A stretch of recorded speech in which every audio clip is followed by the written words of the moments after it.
여러분들이 고득점을 받기가 상당히 어려웠을 거예요. 문제를 풀기가.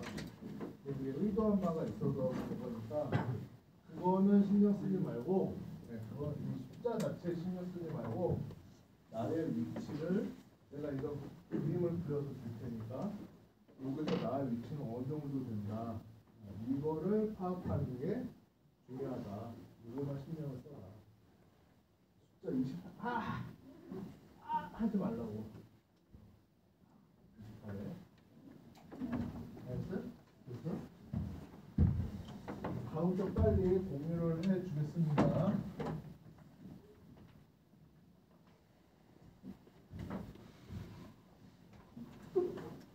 채점할 때 너무 많아서. 이번 거의 120명, 120명. 힘들겠죠? 시간도 걸려요. 양해를 해주고 한두 주 정도 걸릴 겁니다. 앞으로 한두 주 정도 공지할 테니까 참고하시면 되고, 오늘 유형자산 나가야 되는데 유형자산 맞죠? 재고자산까지 했잖아? 그 정도만 알면 돼요. 유형자산인데 유형자산의 특징, 유형자산은 어떤 자산을 말하냐? 사용을 목적으로 취급하는 자산. 재고자산은 판매. 재고자산은 판매. 유형자산은 사용을 목적으로 합니다. 그래서 대표적으로 뭐 건물, 기계 이런 게 있는데, 건물, 기계 등등등 여러 가지가 있는데, 한 가지 주의해야 될 점은 여러분들이 이런 거 한번 했었나? 이런 거.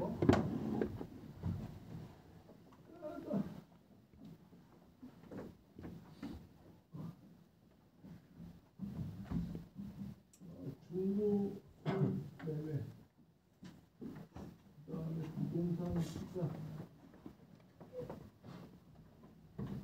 중고 건물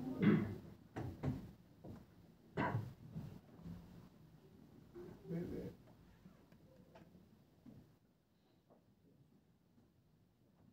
중고폰 매매 회사가 판매를 목적으로 취득한 중고폰은 뭐야? 재고자산이죠. 중고폰 매매 회사가 업무용으로 사용하기 위해서 취득한 건물은 뭐야? 이게 유형자산이에요.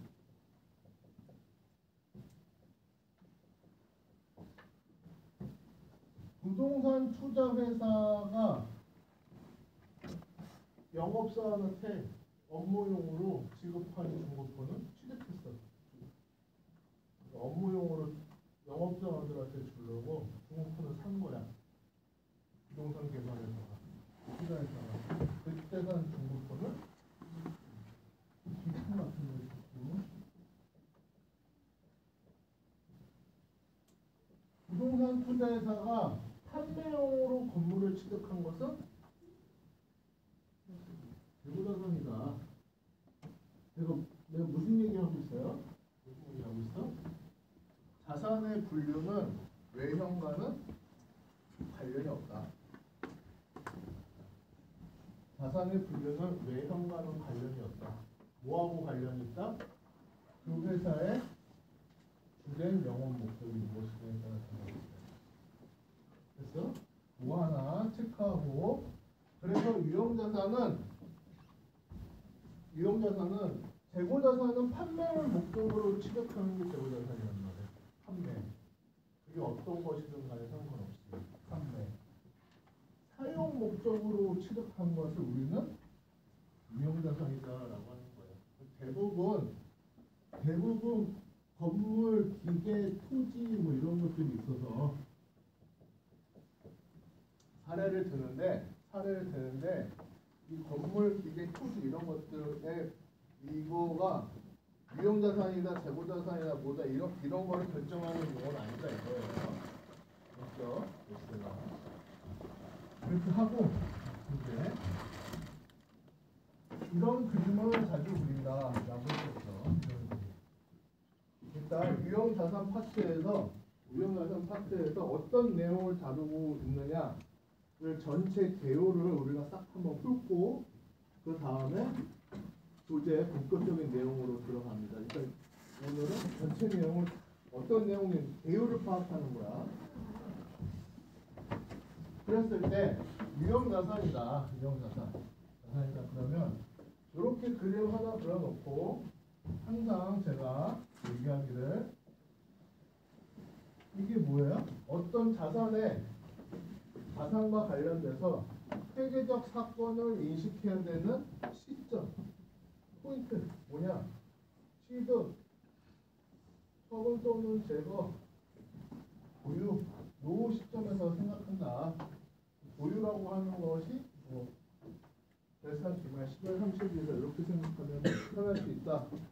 이렇게 했죠. 그리고 이렇게 요 취득, 처분 또는 제거, 보유 시점이 있는데 여기서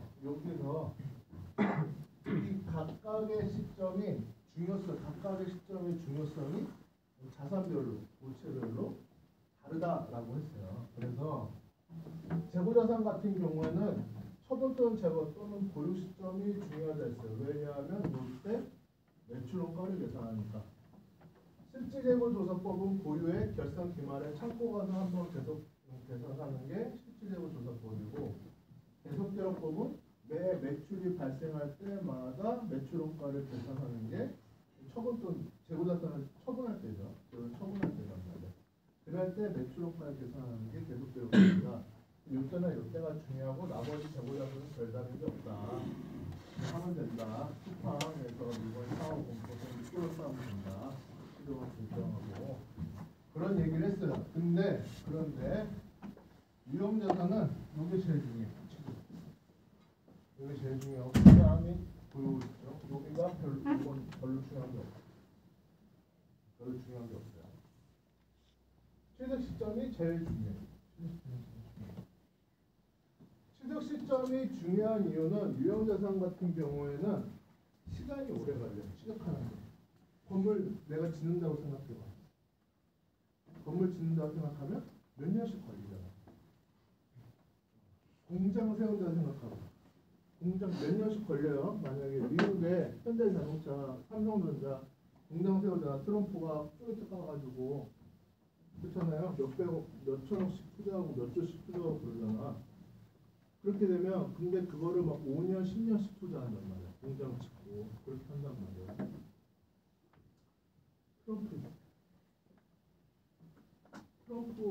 신트럼프 성향자 있어요? 나는 트럼프가 좋다.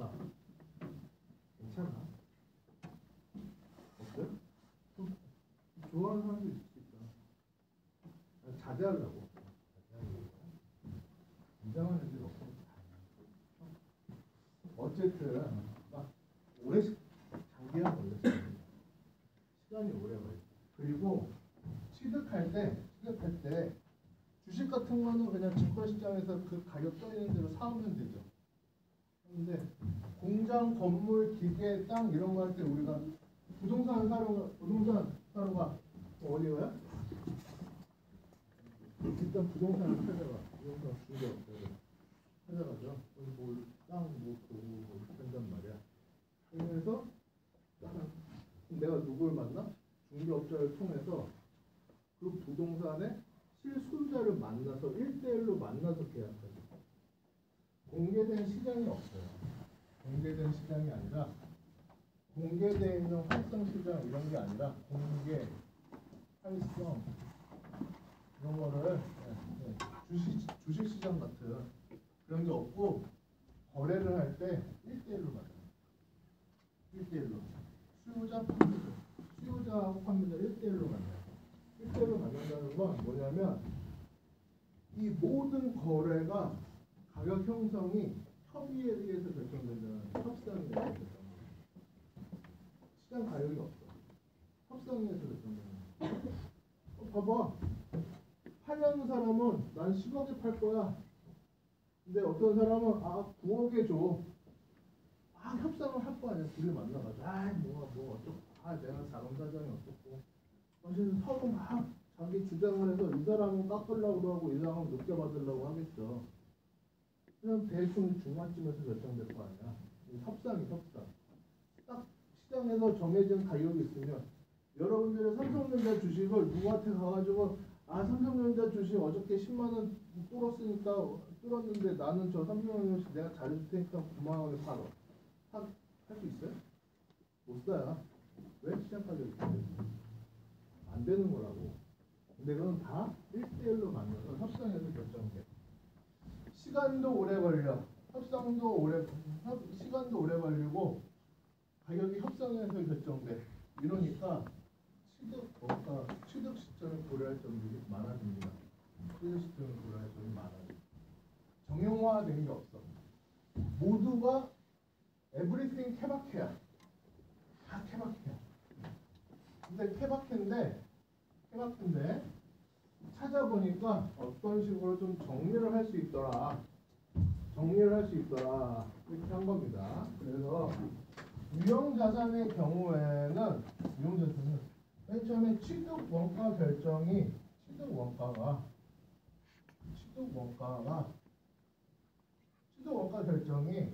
이런 식으로 이루어지더라. 취득 원가가 최초 원가 최초가 있으면 뭐 뒤에도 있겠지. 후속 원가 이렇게 조성되더라.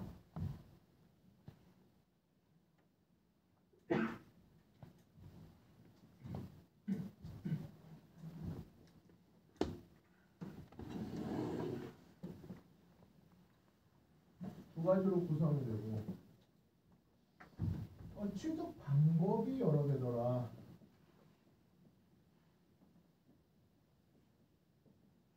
방법 뭐였어? 장기간 소유되더라.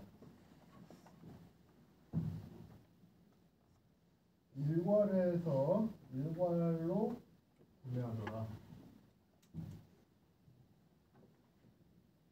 이거는 물물교환 얘기하는 거예요. 우리 물물교환은 안 합니다. 아니, 물물교환 안 했어요. 물물교환은 언제 있는 거야? 언제 했던 거야? 아주 옛날에 돈이라는 게 생기기 전에 선사시대 때. 우리 지금 자본주의 경제체제잖아. 그죠? 뭐 했어? 교환하기 귀찮아가지고 뭐 한 거예요? 인간은 돈이라는 걸 만들어냈어. 그래서 여러분들 내가 뭔가를 이거를 바꾸고 싶어. 내가 뭐 이거를 팔고 딴 걸 사고 싶어. 그럼 어때요? 여러분들 당근을 하죠. 물물시장에 팔고 한 돈을 사면 돼. 물물 교환하는 왜 하냐고? 안 해요. 별로 일어나는 일이 아니기 때문에 우리는 다루지 않습니다. 다만 자격증 시험 같은 거 여러 가지 자격증 시험에서 요 교환 문제가 가끔씩 나옵니다. 자격증 시험 제도에서는 왜? 회계 처리가 약간 헷갈려서 가끔씩 나와요. 장기 일괄은 나중에 뭐 느낌만 봐도 이것만 장기간 동안 대금을 지급하는 거예요. 3년 후에 줄게 뭐 이렇게 하는 거. 금액이 크니까 아니면 계약금 중도금 장점 이렇게 하잖아. 그럼 아파트 여러분 다 한 채씩 있잖아요. 아파트 살 때. 그럼 아파트 살 때도 있어. 계약금 중도금 중도금. 그다음에 월세 샀는데 일괄은 헌법을 사는 거. 나중에 살펴봅니다. 일단 최초 원가, 최초 원가, 후속 원가 이렇게 되어 있는 거는 요거부터 살펴보고 최초 원가, 최초 취득 시 최초 치듯이. 최초니까 이거를 그냥 하지 않아. 그냥 하지 않고 일반적인 자산의 취득 원가는 제가 뭐라고 했어요? 매입 가격 플러스 부대비용. 이게 일반 규칙이죠. 매입 가격 플러스 부대비용. 매입 금액 플러스 부대비용. 구매 비용 플러스 부대 비용. 어쨌든 그 상품, 제품, 그 자산의 가격 플러스 부대 비용이다. 여러분들 쿠팡, 무슨 나이키 운동화 살 때 배송비 붙으면 운동화 가격에 배송비. 요게가 일반적인 규칙이라고 했어요. 그런데 유형 자산은 특이한 게 붙습니다. 특이한 거. 특이한 게 붙는데 뭐냐? 하나가 복구 추정 원가라고 하는 게 하나 있어요. 복구 추정 원가. 하나 있고 또 있어. 약간 성격이 애매한 부대비용의 일종이라고 할 수 있는데 부대비용의 일종이라고 할 수 있는데 자본화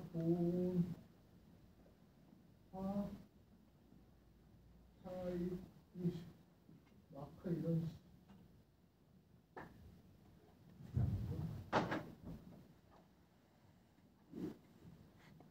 자본화 차이 원가라고 하는 자본화 작업 아닙니다.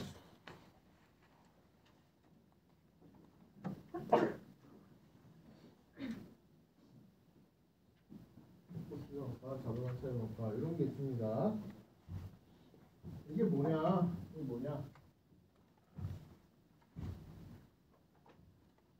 일단 복구 추정 원가. 이게 뭐냐? 같이 하는 사람? 같이? 자가 전세 월세?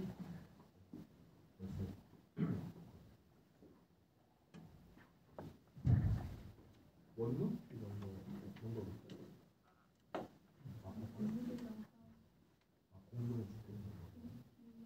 빌라? 그런 거 이런 거죠. 그러면 이제 여학생이 월세 딱 항상 그럼 내 방을 예쁘게 꾸미고 싶은 욕망이 있었잖아. 안 돼요? 달력을 걸어놔야 되잖아. 못을 박는다. 여기다 못 박아주고요. 못 박을 수 있어요? 물어봐야 돼요. 앞으로 집주인한테 허락받아야 돼요. 왜? 저 벽은 누구 거? 집주인 것이에요. 그 집주인 것이어서 내가 새로 살고 있잖아. 내 것이 아니야. 빌려 쓰는 거야. 소유자는 여전히 집주인이에요. 그럼 내가 저기다가 못을 박으면 집주인의 재산에 흠집을 내고 있는 거야. 안 돼요. 허락을 받아야 돼. 허락을 받아야 돼. 안 그러면 나갈 때 이거 다 낼 거야. 원복시키는 거. 원복. 주정원가 원복시키는 이유.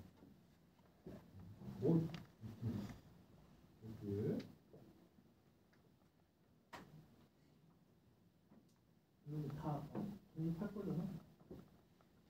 빨리 등록하고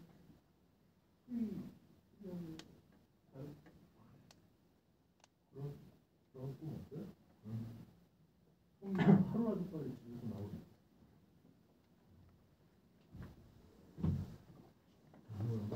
분명 같이 살고 싶어요? 난 너무 싶은데. 저희 사회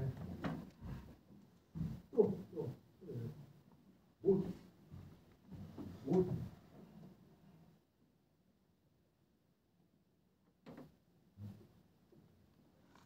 그럼 이제 또 이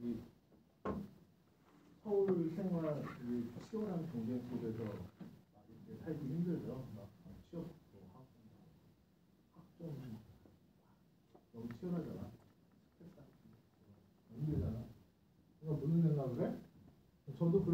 그런 생각이 많았는데 시골 좋아하죠.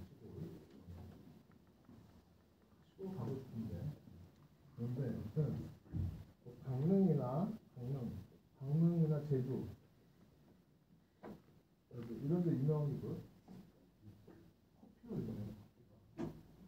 강릉도 커피가 유명하고 제주도 커피가 유명해요. 물이 좋다. 물이 좋아서 강릉 커피 이런 거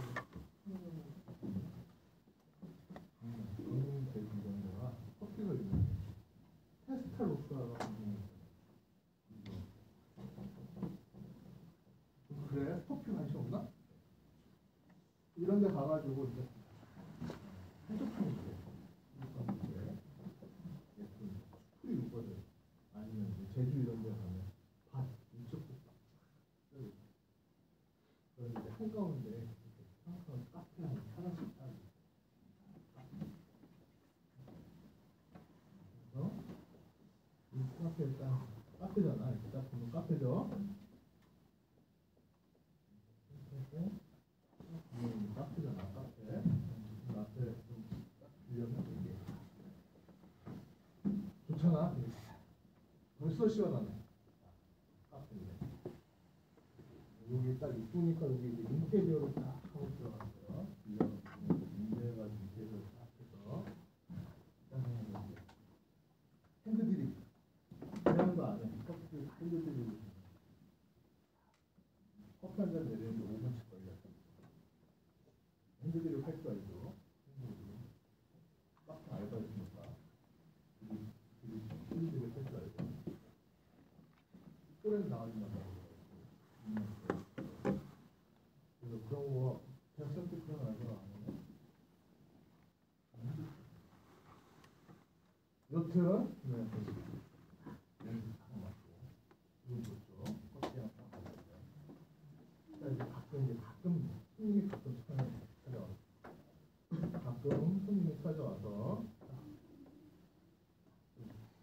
얘기 좀 나누고 가고 나면 테이블 딱 앉아서 바람 딱 불고 책 꽃향기 살짝 너무 좋죠. 막 그렇게 생활하면 어떻게 돼? 망해요. 망합니다. 100% 망해요. 커피를 하루에 300잔 팔아야 돼. 해서 300잔 팔아야 그래야 생계 유지가 가능할 정도 가까스로 생계 유지가 될 정도예요. 저거 맘모스 커피 차 추가 라떼인데 저기 3,100원인가 3,600원인가 그런데 저 하루에 팔아봤자 300잔 팔아봤자 얼마 되겠어? 그때봐야 얼마 안 돼. 얼마 안 돼. 여러분들 또 그 돈으로 먹잖아요. 그런 거 1,몇백 원밖에 안 돼요. 300잔 해봐요 하루에. 얼마 안 돼요.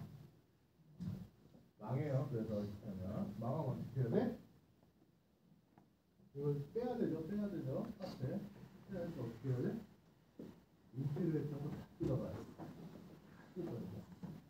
인테리어 했던 거 다 뜯어내.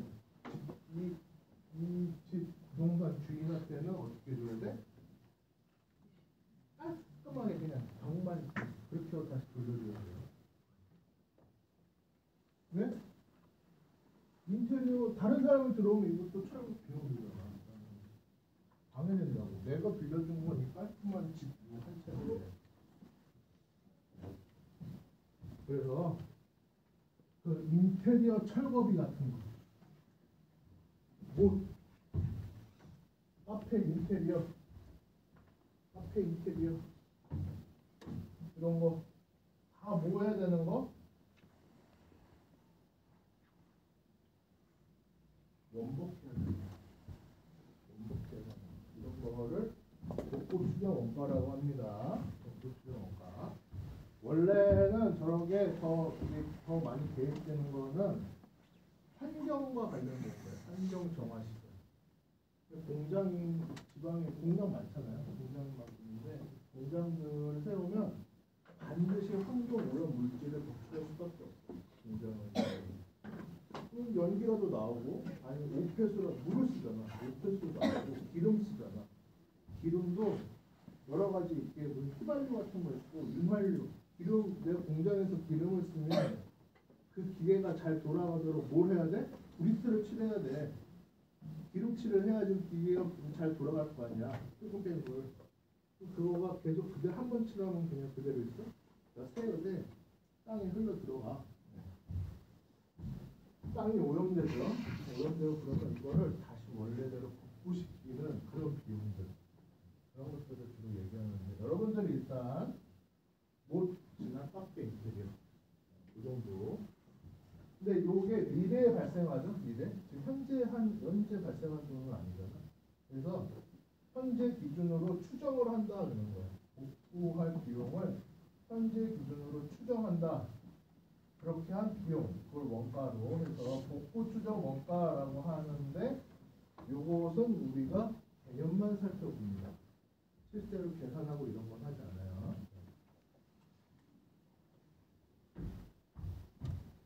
자본화차의 원가. 자본화차의 원가. 자본화차의 원가는 두 가지 건물이 있어요. A 건물이 있고 B 건물이 있어. A 건물이 있고 B 건물이 있어. 근데 A라는 사람이 건물을 짓는 이게 둘 다 10억이 든대. 10억이야. 건물을 새로 짓는데 이게 10억이에요. 10억인데 이 A라는 사람은 또 현금 부자야. 모두 현금으로 돼요. 올 현금 10억을 딱 빚처럼 아파트 150억짜리 사는데 현금 딱 계좌이체해주고 그런 사람, 그런 사람이 실제로 있죠. B는 뭐하냐? 이 10억짜리 똑같은 건물을 짓는데 10억짜리인데 얘는 현금이 하나도 없어. 그래서 올 대출이야.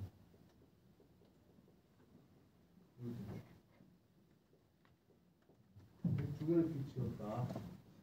얘도 10억 똑같은 건물을 짓는데 얘는 현금으로 다 지었어. 갖고 있는 현금으로. 얘는 현금이 하나도 없어서 모두 대출을 해서 지었어. 그럴 때 이 둘 간에 이 둘이 완전히 근데 동일하냐? 그렇지 않다라고 합니다. 어디서 그렇지 않아? 대출 받았으면 이자가 생기는 거죠. 그래서 B 같은 경우에는 이 대출에 따른 이자 있잖아요. 이 이자를 자산의 취득 원가에 플러스 해준다.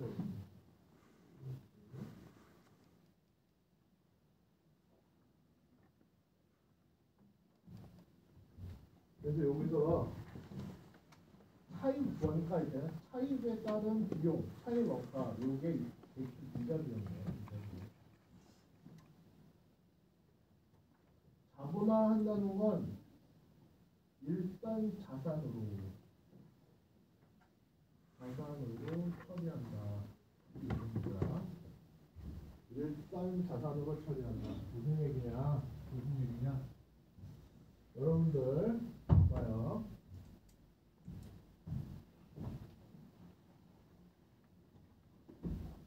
뭐냐? 보면 예를 들어서 이자 비용이 발생했다 이거야. 이자 비용 1억이 발생했어. 이자 비용이 이 건물을 짓는데 소요되는 비용을 내가 대출을 받았어. 차입을 했어. 대출을 받아가지고 대출을 해서 그냥 이자 비용이 발생할 거 아니야? 이자 현금으로 줬겠지? 아니면 미국으로 주던가 현금으로 줬겠죠. 이렇게 했을 때 이게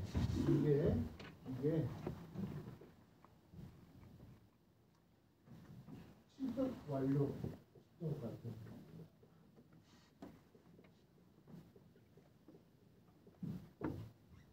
이렇게 이자 비용이 계속 발생할 텐데, 요거를 이자 비용이 발생한 거를 어떻게 하냐?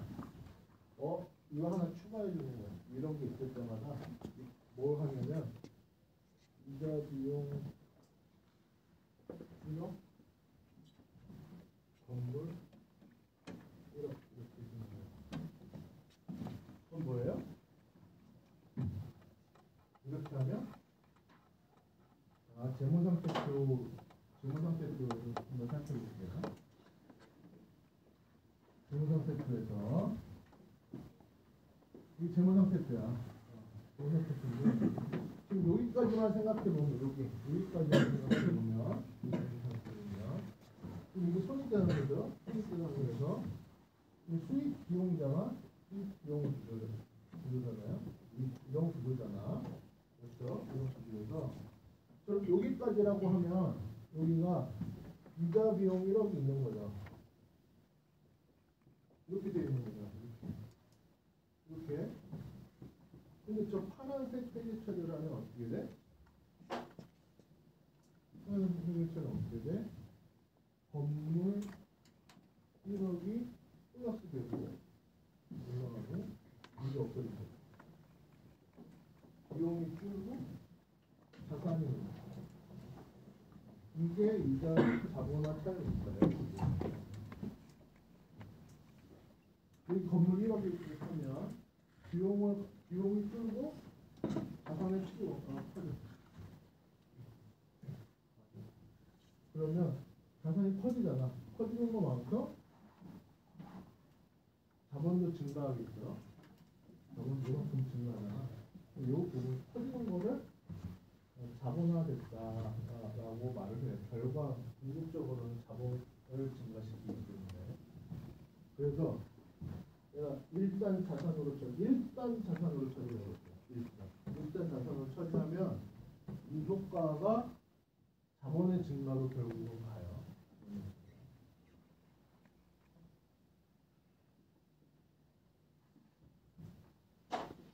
이렇게 하는데 자본화 차이 원가는 딱 이 정도만 한다. 옥고 추정 원가도 딱 이 정도만 알면 돼요. 두 가지는 더 이상 깊게 나가지 않습니다. 깊게 다루지 않아요. 이거는 회계 원리 시간에서 다루기에는 어려워서 회계 원리 시간에 다루기 어려워서 계산할 게 많거든. 계산할 게 많아서 회계 원리에서 다루기. 요거는 다 이자율 개념 이런 것들 다 알아야 돼요. 이자율 개념, 기타 등등 화폐 시간 가치 개념들을 다 알아야 돼서 여러분들 개념적으로 이런 거다. 자본화라는 게 뭐다? 차액 원가라는 게 뭐다? 요 정도 개념적으로만 알고 있으면 돼요.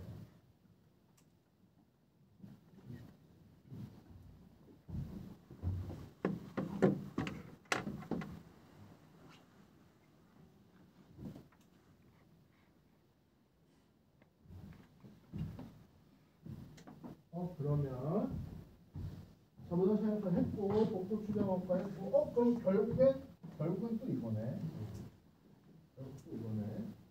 맞죠? 근데 이 유형 자산에서는 부대 비용이 여러 가지.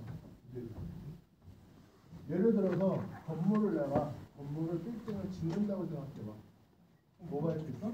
짓는다는 생각. 인건비를 줘야 돼. 인건비. 이게 노가다. 일하는 사람들, 건물 짓는 사람들 있어야 돼. 건설 현장 근로자들. 그 사람들 어떻게 해야 돼? 인건비도 내가 건물을 취득할 때 그 인건비도 어떻게? 건물 취득원가에 다 가산해요. 그 건물의 가격이 뭐냐 이거야. 내가 건물을 빌딩을 하나 올린다 생각해. 빌딩을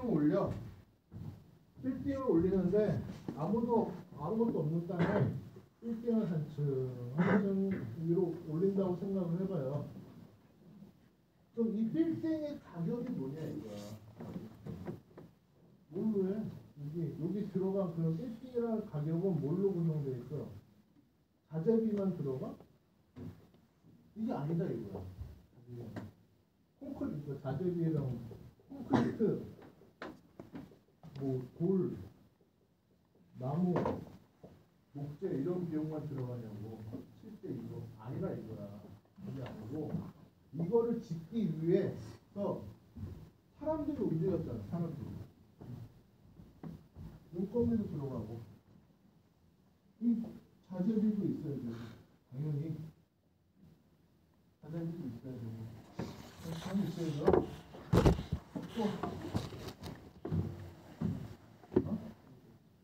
설계도 있어야 되고 또 장비 콘크리트 여러분들 그 타워 크레인 이런 거 있잖아. 이렇게 막 아파트 단지 이렇게 좀 타워 크레인도 막 이렇게 막 써있죠. 그거 건설사들이 타워 크레인을 실제로 소유하고 있는 사람들이 별로 없어요. 다 임대해서 쓰는 거야. 타워 크레인 임대하는 업자들이 건설 장비 업자들이 다 임대해서 쓰는 거야. 임대비 쭉 발생해. 쭉. 그런 것들이 여기에 이 건물에 콘크리트, 돌, 나무, 유리 이런 것들이 있지만 이게 자재를 사용이 있지만 여기에는 이거를 이 형태를 짓기 위해서 장비도 사용되고 사람도 사용되고 뭐 사람 있으면 사람 여기 사람 좀 모여야 돼? 밥도 먹여줘야 돼. 한 바퀴. 이 일하는 사람들은 여기 일하는 사람들 다 만지면 큰일 나요. 안 해. 이제 무조건 잘 줘야 돼. 이게 맨날 보기 많잖아. 배고픔 먹고 싶고. 배고픔 발령식. 남자들 영어 코스 이런 거 해줘야 된단 말이야. 이렇게 해서 이런 것들이 다 모여가지고 이게 모여있는 그거 다 그런 그것이 건물의 시급 원가를 형성한다 이거야. 다른 예로 여러분들 기계 공장의 기계를 설치하려고 해. 내가 그래서 기계를 기계를 직접 만드는 회사도 있을 수 있지만 기계를 사올 수도 있어. 예를 들어 김밥 기계, 김밥 마늘 기계. 이거 김밥 마늘 기계 있잖아. 김밥 맛있죠. 김밥. 그다음에 초밥 만드는 기계. 여러분 뷔페 초밥 기계로 만들어요. 손으로 사람이 만드는 거 아니야. 뷔페 이런 데서 이렇게 해가지고 다 올려. 그런 거 있잖아. 기계로 만드는 거야. 기계. 그 기계를 그러면 이 뷔페에서 기계를 직접 만들지는 않을 거 아니야. 초밥 기계를, 김밥 기계를 직접 만들지는 않을 거 아니야. 뷔페에서. 그러니까 기계를 어떻게? 외국에 다른 데서 사와. 기계를 사와.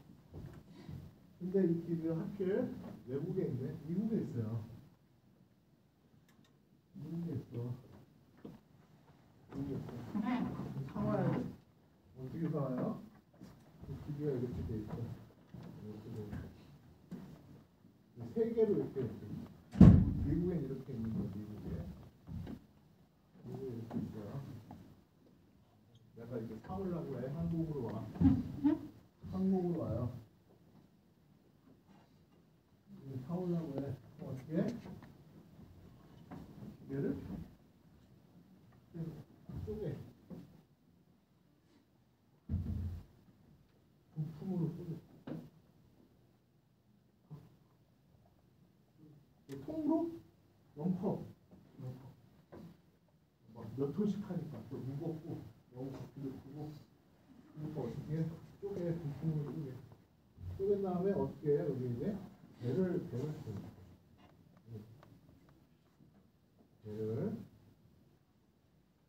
홍성대 배를 세우면 서울에 오면 딱 이제 하차를 하고 하선 그 다음에 화물차로 이동을 하고 그 다음에 공장 부지에 오면 하차를 하고 이제 또 이렇게 하면 내려놓고 이제 조립을 시작하고 설치를 하고 이제 설치 딱 하고 조립하고 딱 했더니 이제 잘 이제 돌아가나? 한번 해서 시운전을 한번 해보고 이렇게 할 거 아니에요? 뭐예요? 조립하고 여러 가지 될 거 아니에요? 이렇게 할 때 이것들이 계속 비용이 발생할 때가 겁니다. 내가 사용할 때까지, 취득할 때까지. 그리고 운반비, 조립비, 설치비, 시운전비, 기타 등등 수없이 많은 비용들이 언제 취득할 때까지 계속 발생해요. 취득할 때까지 계속 발생하고, 이 취득할 때 이 취득 시점 이전까지 발생한 비용들은 이런 게 막 발생하잖아. 설치비 이제 다 이렇게 또 그러면 이거를 다시 하면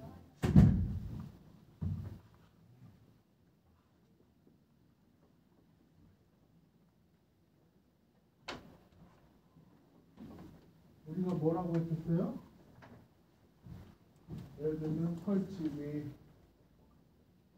뭐 1억, 현금 1억, 운반비 1억, 현금 1억, 이렇게 비용들이 계속 발생한단 말이에요. 계속 발생하죠. 계속 발생하는데 이 취득 시점 이전까지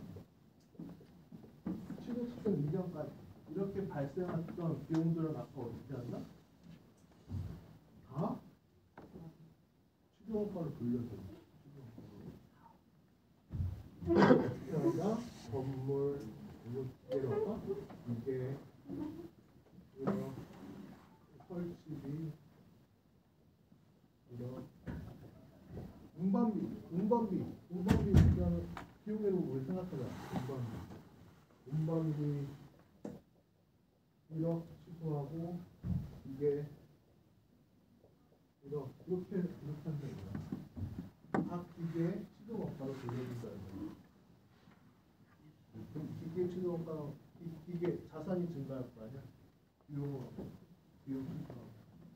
그러면 여기에 발생하는 여러 가지 계속 비용이 발생한단 말이야. 계속 비용이 발생해. 근데 뭐가 중요하냐면 취득 시점을 끊는 게 중요해요. 언제가 취득 시점이냐. 그거에 따라서 자산화되는 것과 비용화되는 금액이 기준이 돼요. 여러 가지 비용이 발생하는데 계속 발생해 계속 발생하는데 내가 여기 딱 끊는단 말이야. 여기까지 발생한 것만 내가 취득원가에 가산할 수 있다라고 하는 거야. 이 비용은 계속 발생하고 있어요. 예를 들어서 전기 일렉트릭 그거 있잖아. 전기세. 이때도 전기세고 이때도 전기세가 아니야. 전기는 그냥 공통적으로 계속 쓰는 거잖아. 그런데 딱 이때 딱 끊으면 요때 사용한 전기세는 취득원가에 가산하고 요때 발생한 전기세는 장기 비용처리 그냥 그대로 한단 말이야. 요 기준이 뭐냐 얘가. 취득 시점을 결정하는 기준. 취득 시점. 요 기준이 뭐냐 이거야. 사용 가능한데. 사용 가능한데.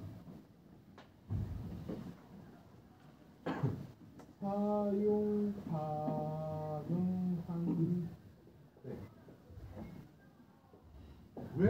유형자산은 뭐라 그랬어요? 사용 목적이. 사용할 수 있어. 때 유형 자산이 되는 거야. 사용할 수 있을 때 유형 자산이 되는 거야. 사용할 수 없으면 유형 자산을 만들고 있는 중인 거죠. 유형 자산은 아직 아닌 거야. 유형 자산이 딱 사용되는 순간 유형 자산으로 싹 바뀌어.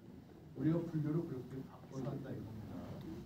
이 전까지는 유형 자산으로 이름을 안 올려요. 이렇게 비용이 건물해서 실제로는 다른 이름을 씁니다. 다른 이름을. 기계 이렇게 하는데 실제로는 어떻게 하냐면 기계라고 하지 않고 건설 중인 자산 이런 개념 방법이 있어요.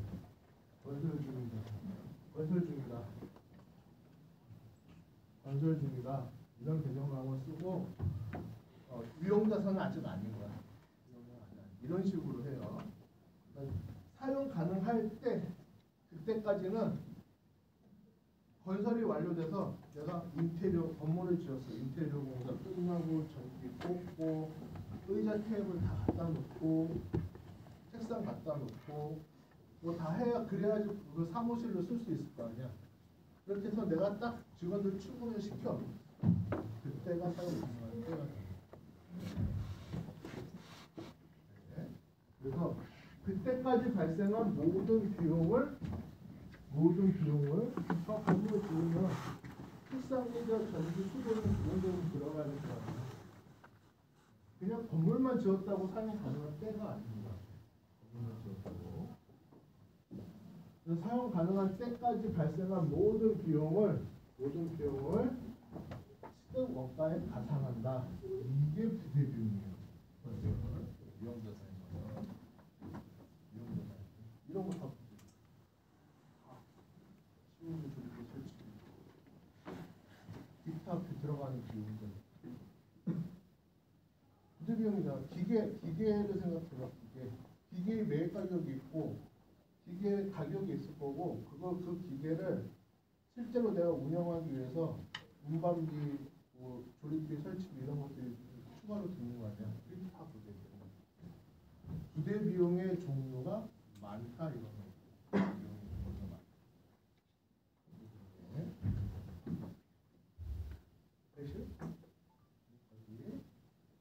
그래서 취득 시점이 유형자산은 다룰 게 많다. 그런 겁니다. 취득 시점.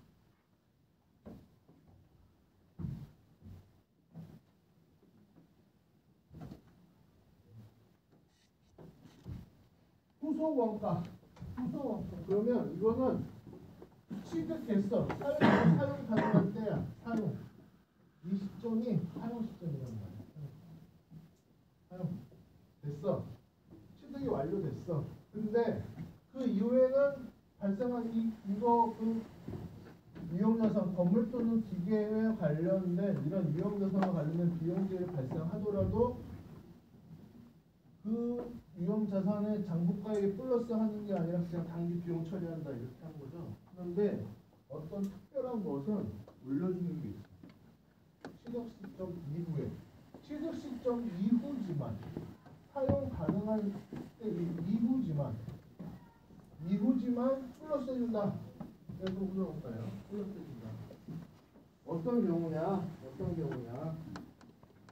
이런 A라는 건물이 있고 B라는 건물이 있습니다. A라는 건물이 있고 B라는 건물이 있어요. 똑같아. 3층이야.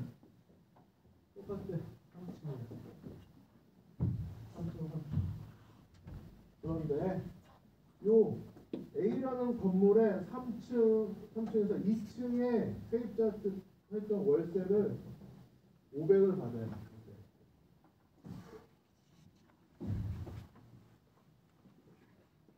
월세 저 정도는 해요.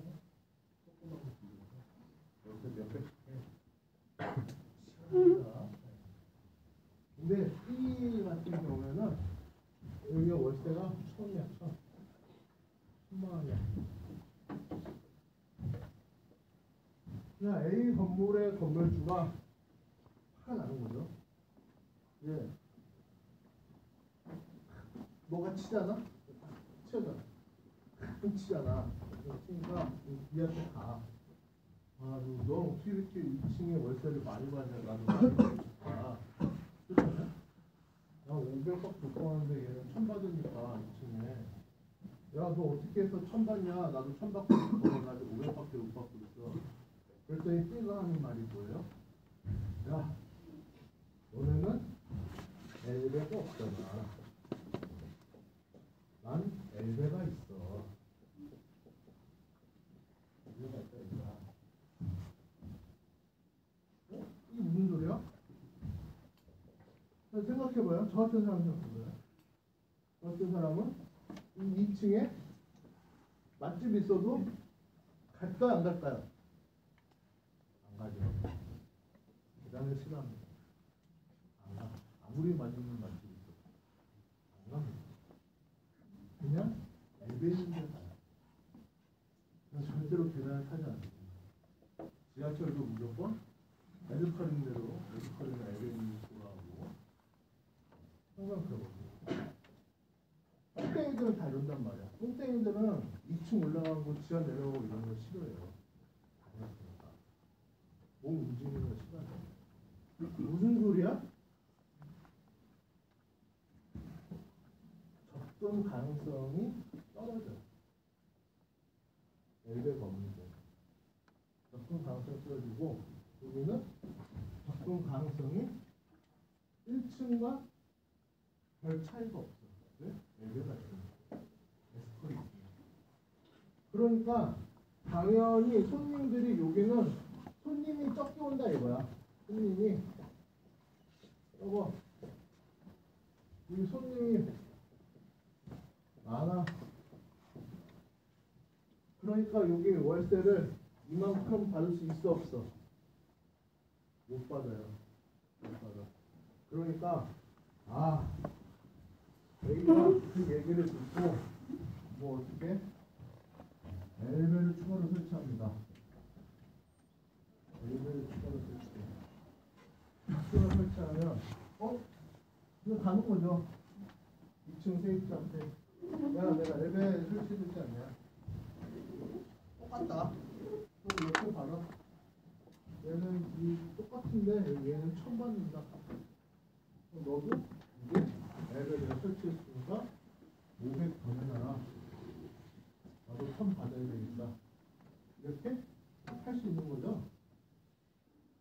이렇게 하면 월세를 더 받을 수 있잖아. 할 수 있죠.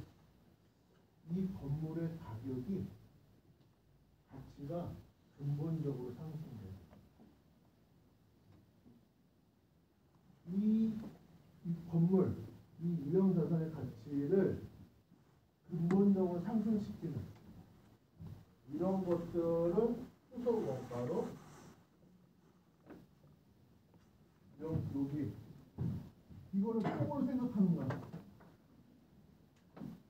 이만큼 건물의 가치가 상승했다. 추가해 줍니다. 이게 후속 원가야. 엘베를 생각하셔라. 이거 분명히 취득 이후에 지출된 거예요. 취득 이후에 지출된 거죠.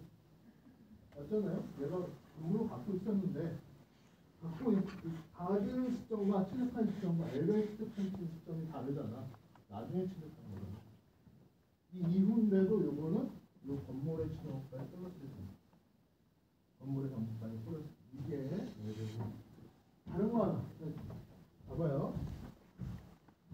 이런 3층짜리, 4층짜리 우리나라 건물도 보면 이런 건물을 하고 옥상이 다 무슨 색이에요? 다 녹색이에요. 근데 꼴보기 쉽죠. 이 녹색도 꼴보기 쉽지 않아? 그래. 다 녹색이야. 바꿀 수 없나? 근데 이게 왜 녹색이야? 녹색이 요 칠해져 있는 데가 그래도 그나마 관리가 잘 되는 건물이에요. 안 되는 데도 있어. 그냥 시멘트 바닥으로 되는 이 녹색이 뭐냐면 이게 방수 탱크입니다. 방수 탱크. 방수 탱크 색이 녹색이에요. 그래서 이 녹색으로 되어 있는 건 방수 페인트 칠. 왜 방수 페인트를 칠할까? 방수 페인트를 칠하지 않으면 이거 없으면 비 오고 여기 막 막 결이 생겨요. 이거고 더웠다 추웠다 더웠다 추웠다. 이게 시멘트가 건물이 늘어났다 줄었다 늘어났다 줄었다 이런 거. 약간 미세하게. 그러면 막 미세하게 거기에 빗물 들어가고 막 그러면 뭐가 생겨? 누수 같은 게 생길 수 있어요. 그죠? 누수가 생길 수 있어요. 이런 상태가 되면 원래 이 건물이 갖고 있는 제공한 이 건물을 사용할 수 있는 성능이 이 건물의 성능 아니 기계 모든 그 성능이 제 성능을 발휘한다 못한다? 못하게 돼. 이런 흔질이 생기면 그렇겠죠. 그러니까 현재 상태를 유지하기 위해서 방수 페인트를 현 상태 유지. 엘베하고는 무슨 차이예요? 엘베는 근본적인 가치 상승을 갖고 있는 거고 페인트는 현재 이 결로 같은 게 누수 같은 게 생기지 않도록 현 상태 새로 지었으면 세팅한 건물일 거 아니야. 그 세팅한 상태를 유지하기 위해서 물론 그렇게 되지 않지만 그거를 최대한 방지하기 위해서 현 상태를 유지하기 위해서 그런 노력을 방수 페인트를 칠한다고 해서 그 건물의 가치가 플러스로 상승해? 아니라는 거예요. 현 상태 유지. 플러스가 아닌 거예요. 현 상태 유지. 하지만 엘베는 플러스가 되는 거지. 그래서 이렇게 페인트 칠은 단기 비용 처리하고 엘베는 자산화합니다. 지출의 성격에 따라 다르다. 기본적으로는 다 이거예요. 기본적으로 다 단기 비용 처리하는 게 맞아요. 기본적으로. 그런데 특이한 이 전물의 가치를 기본적으로 상승시킬 수 있는 거. 아무리 페인트 칠을 해도 그 건물의 가격이 상승하지 않아요. 미관을 아무리 예쁘게 하고 하더라도 상승하지 않아요. 이런 걸 해야 건물 가치가 상승합니다. 이런 거는 자산으로 바꿔준다 이거예요.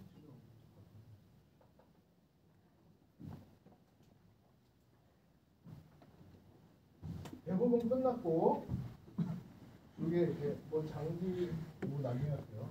시간 부족하네. 부유 중에 우리가 할 게 감가상각, 손상, 인식, 재평가 세 가지가 있습니다. 결산 기말에 12월 31일에 우리는 무조건 이 세 개를 해야 돼요. 세 개. 감가상각, 손상, 인식, 재평가. 심지어 순서도 지켜야 돼. 감가상각, 손상, 인식, 재평가. 순서도 지켜줘야 돼. 그런데 우리 손상 안 하고 재평가는 안 합니다. 감가상각만 할 거예요. 손상과 재평가도 재미있는데 뭐가 문제냐면 저걸 하면 너무 복잡해져. 여러분들이 회계 공부를 좀 더 많이 해야 저걸 이게 내용 자체 계산하고 그런 거는 복잡하지 않은데 이 프로세스가 복잡해요. 뭐 조건 맞춰서 막 이렇게 가고 막 이런 거잖아. 이런 거 하나하나씩 따지는 게 그래서 이게 복잡한 여기저기 섞여 있어. 손상하고 재평가는 그래서 이거 우리 하지 않습니다. 재무회계나 중립회계 가면 할 거예요.